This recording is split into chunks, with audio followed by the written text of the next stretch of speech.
Après donc cette petite pause, nous revenons avec notre invité VIP. On vous a dit tout à l'heure que c'est un économiste de haut rang. Il nous fait donc cet honneur de nous recevoir. Tout à l'heure, nous avons promis de revenir sur son jardin secret. Monsieur Zombo, vous êtes marié?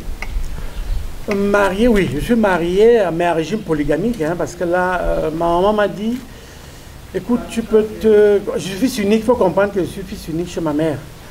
Donc, j'ai pour obligation, même comme je n'ai pas encore rempli tout ça, de faire beaucoup d'enfants. Donc, je suis fils unique, oui, je suis marié régime polygamique. J'ai plusieurs femmes, j'ai plusieurs épouses. Vous êtes à la maison un peu vite parce que la plupart des enfants sont à l'extérieur, sont déjà partis. Des études à gauche, à droite. Et quand on atteint la retraite, la maison est vide. Hein. C'est un peu la difficulté que les parents ont lorsque vous atteignez un certain âge. J'ai dépassé la soixantaine, et dont les enfants sont un peu partout. Alors, qu'est-ce que je m'occupe? Comment je m'occupe? Avant que de voir ce que vous faites en ce moment, ouais. Moi, je voulais savoir, est-ce que votre physique ne vous a pas permis d'être un peu volage? On dit que le métis est quelqu'un d'assez volage, d'assez frivole. Est-ce que cela ne vous a pas permis d'aller un peu de gauche à droite? Non, je pense que ce n'est même pas ça la problématique. Vous devez comprendre qu'actuellement, c'est l'argent qui compte. Hein. Vous avez beau être beau gars là. Avant, on parlait pas argent, on parlait... Non, l'argent compte, ça dit que vous avez beau être métis, pauvre, ne pensez pas que, oui, vous avez les petites... oui, dans les bars, on va vous tirer à gauche, à droite. Non, encore, je n'étais pas si beau que ça, hein. Je n'étais pas si beau, ne voyez pas le gros ventre là, je suis pas si... Alors que, en même temps, vous avez eu les deux, vous avez le physique, vous avez eu l'argent. L'argent que j'ai eu, comme j'ai gagné le Mungo, donc je connaissais un peu comment investir, comment... on ne me frappe pas, donc j'essayais un peu d'investir à gauche, à droite. J'aime beaucoup les voyages, quoi. J'aime beaucoup voyager. Moi, j'aime voyager. C'est vrai que la jeunesse, maintenant, doit comprendre que on peut avoir tout ça après. Hein. Ça ne sert à rien. Lorsque nous étions au lycée, je me souviens, j'étais interne au lycée Maningouba. J'avais des camarades métis. Et ils passaient leur temps à sortir par les fenêtres, à mettre des mannequins sur le lit, à l'internat, pour aller aimer les femmes des professeurs européens qu'on avait dans l'enceinte. Nous, peureux, parce qu'en fait, je pense que la clé de ma réussite, c'est que je suis un peureux. Et je pense que vous qui êtes courageux, là, les jeunes qui sont courageux, là, ce n'est pas très bon. Il faut être peureux dans la vie pour réussir.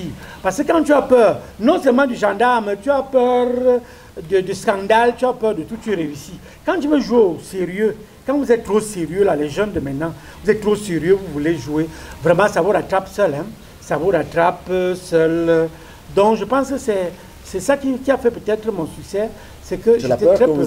La peur que j'avais de tout, de ce que mes parents vont dire, ce que ma mère, je la tenais trop à cœur. Parce qu'il faut quand même avouer que le métis, comme on dit trivialement au pays, ne réussit pas facilement au niveau des études, même au plan social, parce qu'il se dit, je suis un bel homme et puis on devient gigolo. Non, par contre, moi je veux rebondir sur le métis que vous dites. J'ai eu un grand problème dans ma vie quand j'étais au cours moyen 2. En tant que métis, j'étais au cours moyen 2. Je voulais, ma passion vraiment c'était la mécanique. Parce qu'en fait, les métis sont très bons en mécanique. Je pense que je sentais un peu ça.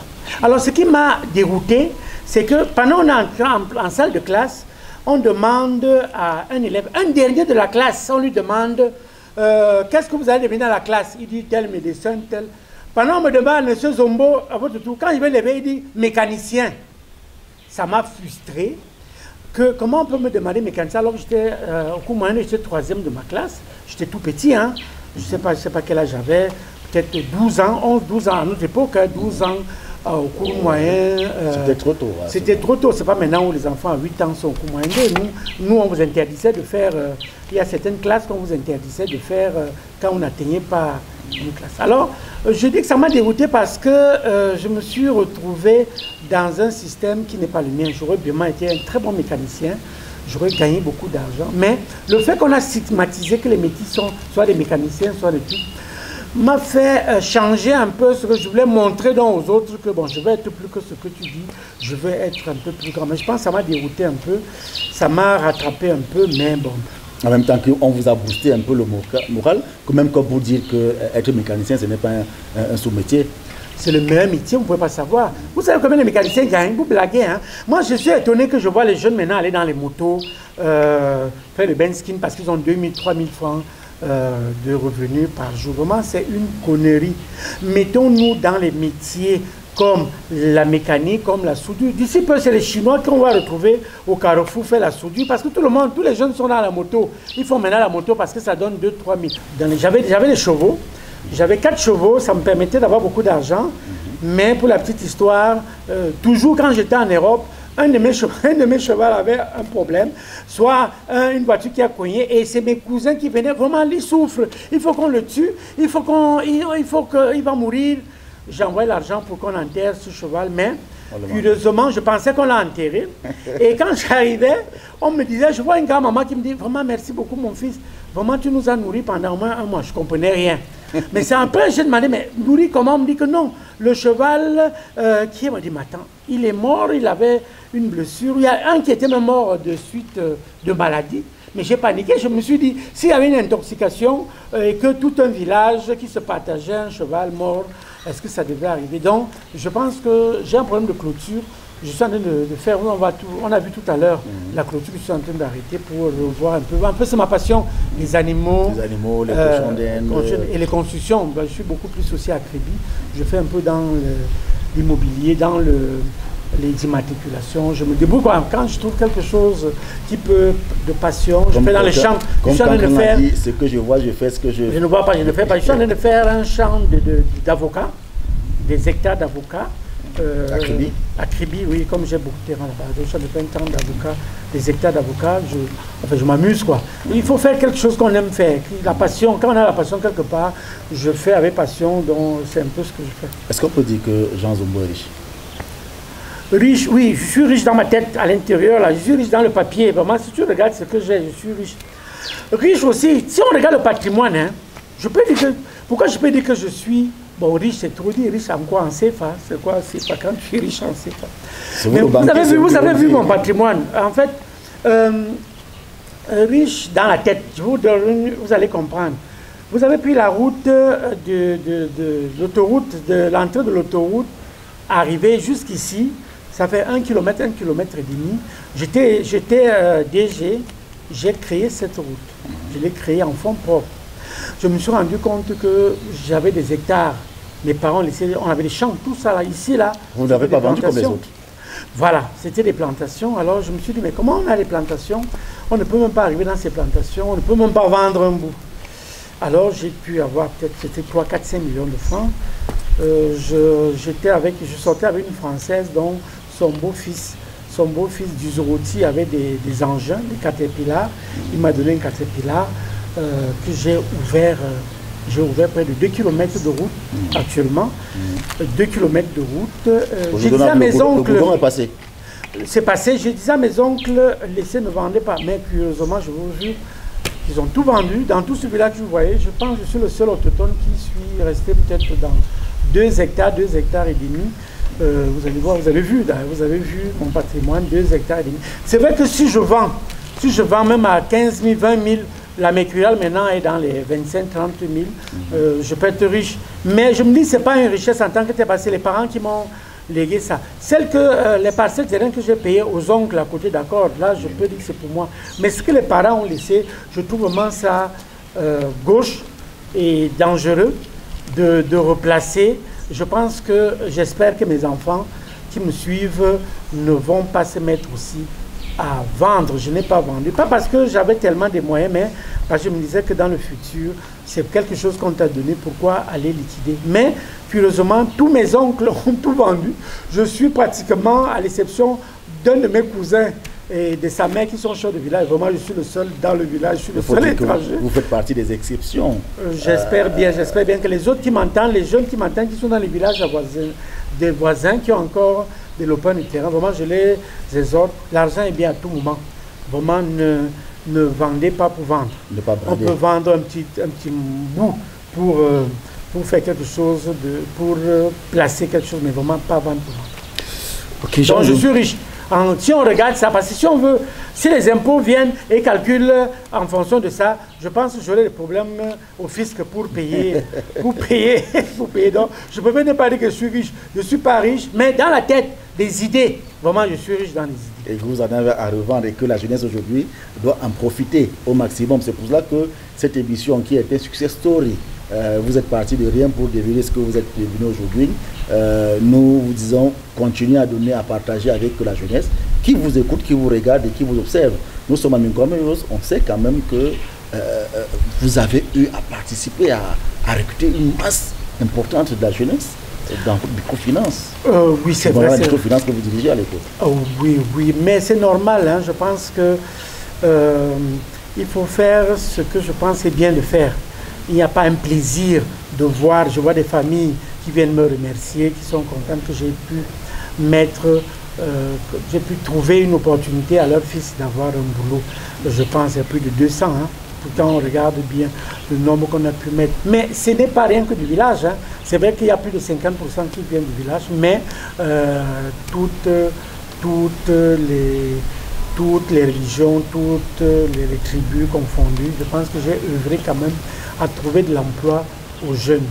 Je pense que et la microfinance que vous avez participé à mettre sur pied a continué à employer la jeunesse. Je crois que c'est tout bénéfice parce qu'on demande à la jeunesse d'oser et de créer des emplois. Je crois que c'était une opportunité pour ces derniers. Jean Zobo, on va revenir tout à l'heure. On va parler un peu de politique. Est-ce que vous faites de la politique? Politique, enfin tout le monde fait la politique, hein. On a essayé de faire la politique. La politique c'est quoi en fait? C'est de parler de... Oui, je fais de la politique, je suis dans la politique, bien que pas trop exposé. J'ai une carte du RDPC, je suis militant du RDPC et je fais de la politique. Nous suivons les orientations du comité central. C'est vrai que nous donnons aussi une plus-value lorsqu'il y a un peu de dérapage. Nous essayons d'écrire pour présenter au comité central ce qui ne marche pas. Donc la politique, j'y suis, j'aide des jeunes de temps en temps, ceux du parti qui veulent bien avoir une orientation ou bien des t-shirts de temps en temps. Je ne manque pas d'appuyer cela. Quelles sont vos actions dans le parti au-delà des t-shirts que vous pouvez offrir? Vous occupez quel poste? Dans quel arrondissement vous militez? Je suis à Yaoundé 7. J'ai postulé au poste de président de sous-section. Logiquement, on m'a battu aux élections. Bon, c'est la politique, hein, on accepte, on m'a battu aux élections. J'ai été battu aux élections, j'ai accepté, c'est le jeu, hein, c'est le jeu politique, il faut comprendre. Hein. Quand on est dans ce milieu, si on ne peut pas convaincre les gens en finançant ou bien en parole, bon, on perd un peu quoi. Il faut avoir les moyens aussi pour faire la politique. Mais néanmoins, je suis un grand militant. Le maire, M. Tamba, qui est le maire, qui est le président de la section ici, qui fait un boulot formidable. Je pense qu'on l'appuie de temps en temps lorsque nous pouvons. C'est la famille politique, ça évolue. Je pense que nous avons des échéances qui arrivent. 2025, je pense que ce sera vraiment un peu difficile, mais je vous dis, c'est une grande machine. Le RDPC, c'est une grande machine qui s'est écrasée, qui devait fonctionner. Ici, dans l'arrondissement de Yaoundé 7, où vous êtes militant, il faut dire également que Yaoundé 7 est la porte d'entrée à partir, pour passer par l'autoroute désormais. On a vu une route qui passe. Le commentaire que vous avez, parce que ça, de temps en temps, la population essaie de dire 2 ou 3 petits mots qui pas trop gentils alors que la route est passée. Oui, je l'ai dit au maire, hein, en fait, c'est une grande erreur, quoi. C'est une grande erreur d'avoir laissé la route entre le point K0 de l'autoroute et la cité verte de Yaoundé. C'est une grande erreur de laisser une petite route de 3-4 mètres. J'ai une maison, j'ai toute une de mes épouses habite de l'autre côté. Je suis en train de voir comment je l'ai fait déménager pour changer un peu de ce coin, parce qu'en fait, ce sera invivable lorsque l'autoroute sera ouverte. Je pense qu'il est grand temps de trouver, je l'ai dit au maire, de trouver des routes de contournement, d'agrandissement. Déjà, il y a un projet. Il y a un projet qui avait été initié. Oui. Il y a un cabinet qui avait été pris qui devait agrandir cette route. Je me souviens, pour la petite histoire, parce qu'ils sont arrivés, ils ont trouvé les tombes de mes grands-parents, et c'était dans l'emprise de la route. Alors qu'est-ce que j'ai fait? J'ai dû construire un caveau familial juste derrière ici, juste pour que, vous savez, nous les bêtis, on aime enterrer en bordure de route et ça prend trop d'espace. Alors je me suis dit, quand la route va passer, donc, il ne faudrait pas qu'on trimballe ces ancêtres qui ont œuvré pour ce village, traîner de gauche à droite. Donc j'ai commencé à construire un caveau pour le mettre. Curieusement, le projet a échoué. Et ce que je vois maintenant, toutes les maisons, j'ai plein de terrain, je dois avoir 1 hectare en bordure de route là-bas. J'ai dit, je ne peux pas investir là-dedans parce que c'est que même dans 5-6 ans, on va casser. Donc, tous ceux qui font des investissements dans le coin, je dis, bon, ok, vous avez... Mais reconnaissons quand même que la route est étroite. Elle est très étroite. C'est une connerie de penser qu'elle va être une entrée d'une pénétrante. Je ne suis pas dans les secrets de Dieu. Je pense qu'il devrait y avoir des pénétrantes. Une qui devrait aller vers Zamingoué et l'autre qui doit aller peut-être sur la nationale numéro 3. Mais je pense que c'est une connerie qu'ils ont. S'ils n'arrangent pas ce problème, on va faire 2 heures, 3 heures de temps. On va faire le même temps qu'on fait Douala. Il y a Douala PK0 et PK0 à la pause centrale. Vous allez faire 4 heures de temps. Pour un peu comme on a connu ça à la pénétrante de l'Ouest, un temps là, avant qu'on ouvre au Lembe. Je pense que c'est un problème qu'il faudrait qu'on essaie de résoudre. On s'entretient 52 minutes avec notre invité qui nous fait l'honneur de nous recevoir dans ce jardin. On continue à nous délecter de ses paroles sages, de son expérience, son success story, comment est-ce qu'il a fait et ce de quoi il s'occupe en ce moment. Sur le plan politique, nous avons abordé, on continue à aborder le plan politique. Vous avez parlé de la route qui mène à l'autoroute, qui est étroite au niveau de Yaoundé 7. Et en même temps, est-ce qu'il y a d'autres éléments? Quand vous regardez le quartier, votre village, l'arrondissement de Yaoundé 7, les éléments qui vous passent en tête, les éléments qu'il faut apporter peut-être des solutions, ou alors il faut améliorer, ou alors... féliciter, quels sont les éléments qui vous passent en tête? Mais il y a beaucoup d'éléments. Disons que si j'ai un conseil à donner à ceux qui seront dans la municipalité 2025, que ce soit le RDPC ou l'opposition, mais je souhaite que ce soit le RDPC, je pense que nous avons l'avènement du numérique. Hein. Je pense que moi, j'ai développé un système avec MTN, les crédits qu'on prend par MTN. Dans le 126, les crédits en interne, j'ai participé, je suis actionnaire dans cette structure qui permet de donner des crédits à distance avec le téléphone. Je pense qu'avec le téléphone, on fait beaucoup de choses. Moi, par exemple, j'ai déjà tout un process qui est prêt. Hein. Il faut juste qu'un maire soit intéressé, qu'il nous contacte. Il s'agit de faire, par exemple, la prise des contraventions. Vous avez mal garé. Je ne vais pas mettre de sabot, je n'ai pas besoin de sabot. On n'a pas besoin de sabot actuellement avec l'aide du numérique. On filme juste votre plaque numérique et on vous met juste un papier, une fiche qui vous donne les détails de ce qu'on veut faire. Il est question de créer une plateforme numérique dans laquelle tout le monde peut accéder, même avec les Tchoronko, vous pouvez avoir accès.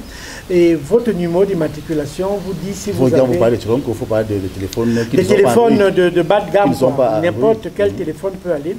Donc, il suffit dans la fiche qu'on place dans votre pare-brise pour vous dire que vous êtes en infraction. Vous avez 1 semaine pour payer tel montant à ce numéro, MTN ou Orange, ou enfin... à ce paiement mobile. Et faute de quoi, si on fait un contrôle, on va vous arrêter. Donc bref, c'est une plateforme un peu qui permettrait aux mairies. Parce qu'en fait, je pense qu'il y a un problème au Cameroun, c'est que les maires doivent comprendre que la mairie n'est pas là pour faire des bénéfices, pour faire des sous. Quand j'arrive, je vois dans la plupart des mairies, je vois les toilettes sont payantes. Il n'y a même pas de toilettes. Il n'y a pas de toilettes payantes. Moi, je pense que c'est une connerie. La mairie doit être au service de la population. J'ai parlé tout à l'heure des motos. Je vous jure que moi, je rentrerai au XVIIe siècle, je prendrais un tracteur. Je prendrais un tracteur de champ.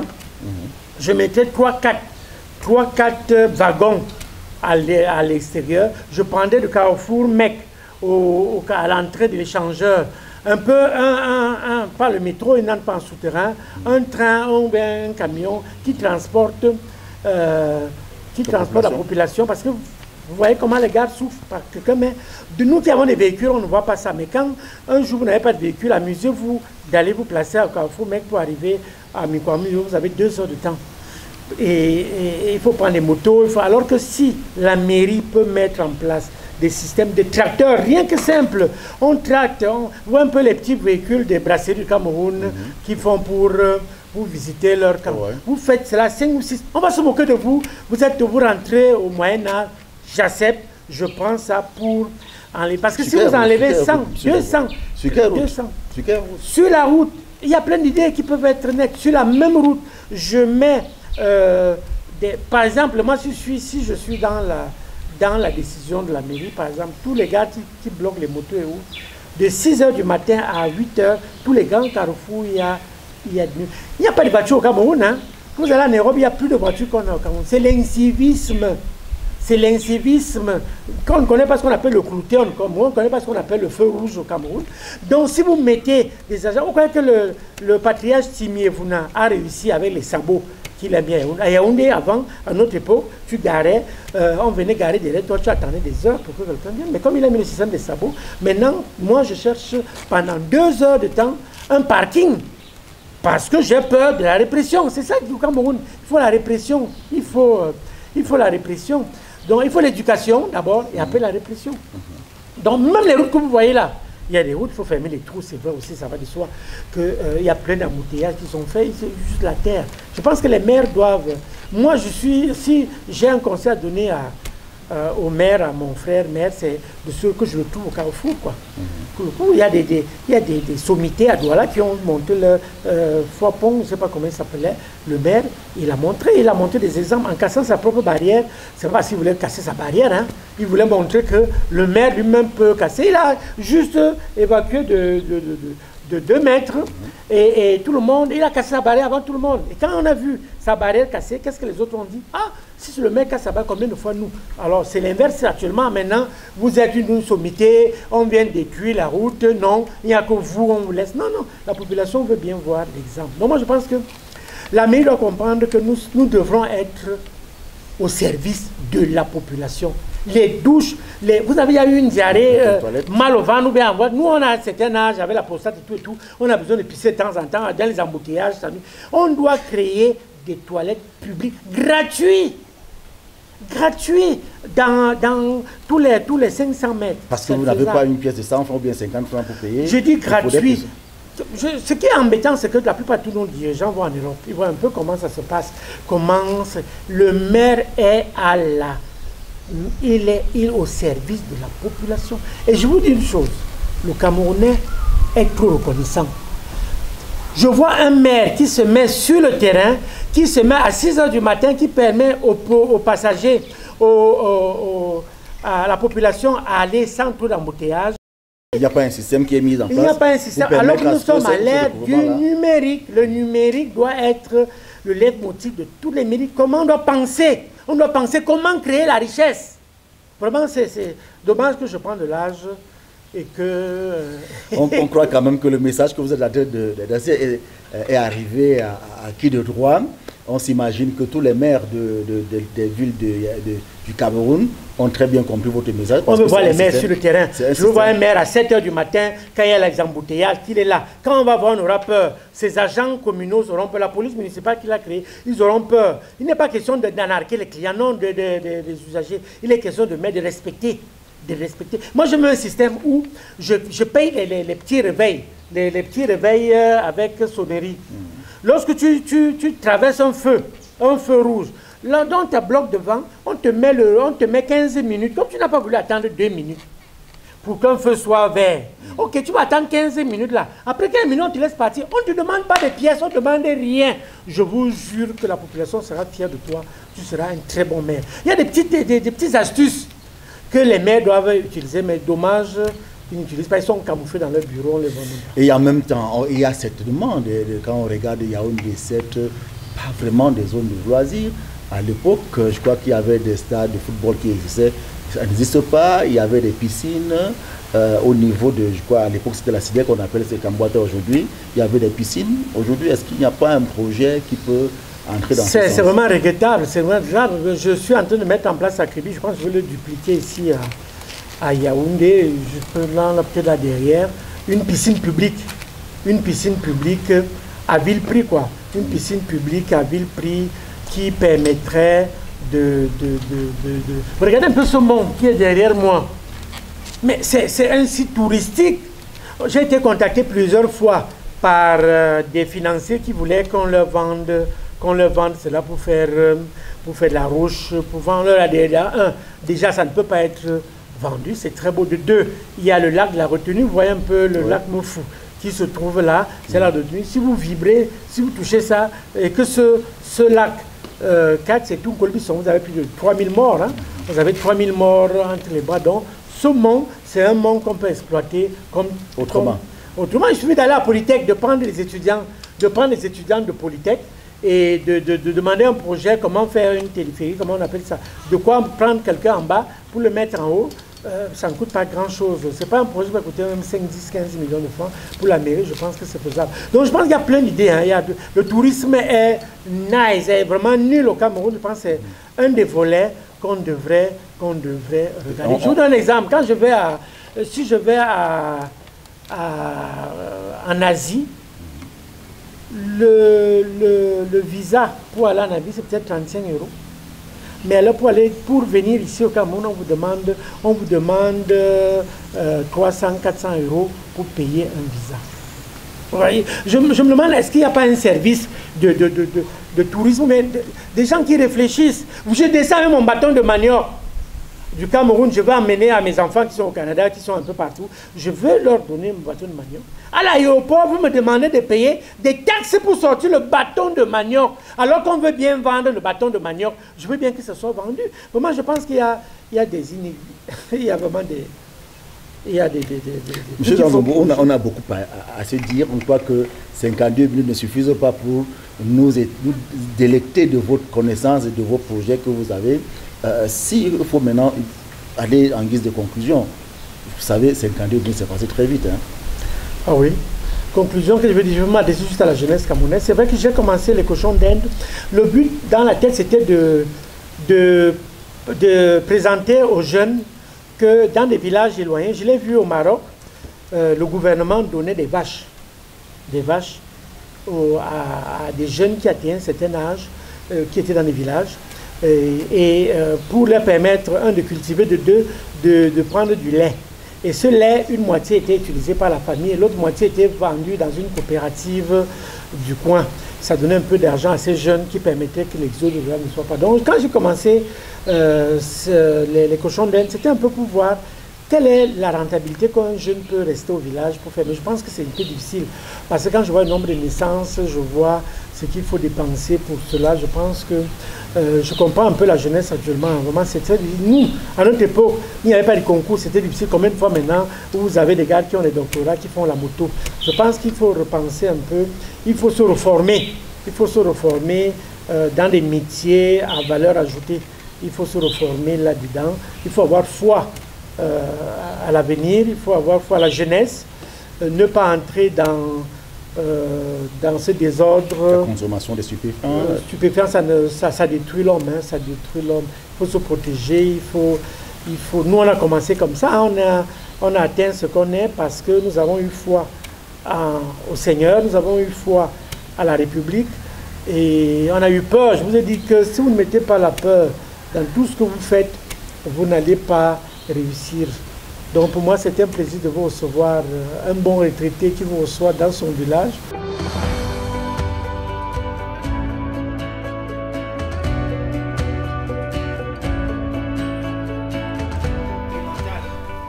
Là, vous avez les cochons d'Inde.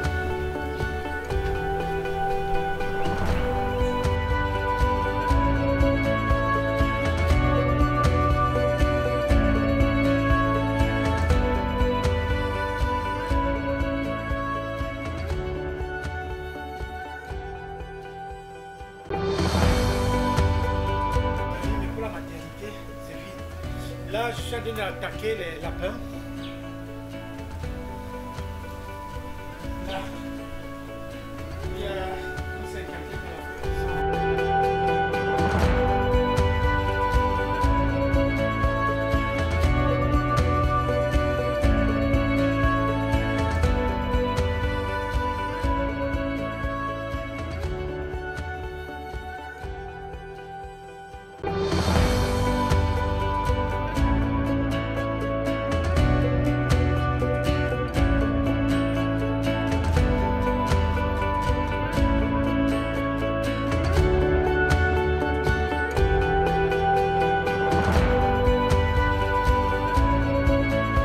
Merci, M. Jean Zomboum, d'avoir accepté répondre à nos préoccupations. On croit qu'on a encore beaucoup de choses à puiser de vous, et la jeunesse aujourd'hui va certainement puiser de cette émission 52 minutes avec, cette fois-ci c'était avec Jean Zovo, qui est ancien directeur général d'ACEP Cameroun. Et merci également à tous les nombreux téléspectateurs qui nous regardent à ce moment. Votre émission culte revient encore avec force et avec beaucoup d'autres invités aussi VIP que exceptionnels. Merci d'avoir regardé et on se dit au revoir à la prochaine. Merci, c'est l'honneur pour moi de vous recevoir.